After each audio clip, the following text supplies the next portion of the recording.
Look, when you look at Tesla, it's gotten off to a pretty rough start in 2015, down at least 5%. And over the past 12 months, it's basically treaded water, even as the broader market returned more than 16%. Of course, if you bought the stock when it IPO'd at 17, you're sitting pretty. But today's chart shows how fundamentals are starting to drive the share price. Let's take a look. The yellow line tracks analyst estimates for Tesla's first quarter 2015 sales.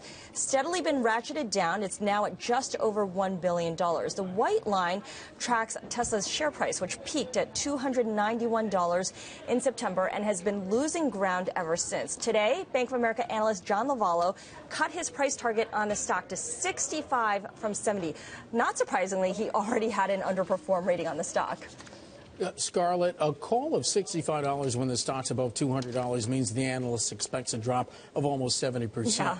You look at the Bloomberg terminal, no one even comes close with the second lowest price target, what, around $120? Yeah, put it this way, Mark. There's a $335 gulf between the highest price target in a Bloomberg survey of analysts and this most recent revised price target from Bank of America. The turn in the stock may have come last September, but the fourth quarter earnings report from the company earlier this month was reality check. There was an unexpected loss in the fourth quarter, a larger than expected CapEx plan for the year, an overly rosy outlook in China.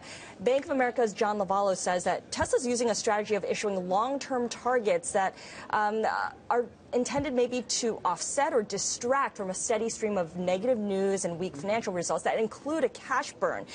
Long-term goals like diversifying into home battery systems over the next 6 months, which Bloomberg View columnist Edward Niedermeyer calls a distracting dead end. Yeah. But maybe, Mark, looking at Tesla as a normal company could be the mistake here, because Niedermeyer writes in Bloomberg View that, like space travel itself, buying a Tesla or a share of the company isn't something you do because you expect it to return some specific return, but because it appeals to some deep human need for adventure. But that adventure may just cost you in the end. Okay, but Scarlett, talk to me about the bullish argument here. Demand's not a problem? Is that what they're saying? Well, the bullish analysts will say that demand's not a problem. Stifel Nicolaus makes that point, and they have the highest price target on Tesla with $400 over the next 12 months.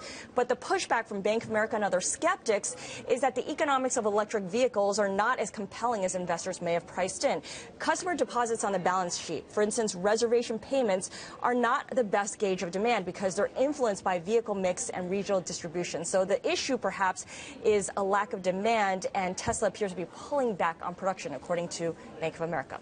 Scarlett, I got to ask you about the China reference you mentioned ago, because you said overly optimistic. Yeah. There was some concern that charging might be difficult in China, right? Yes, and that perception has led to a big drop-off in actual sales in China.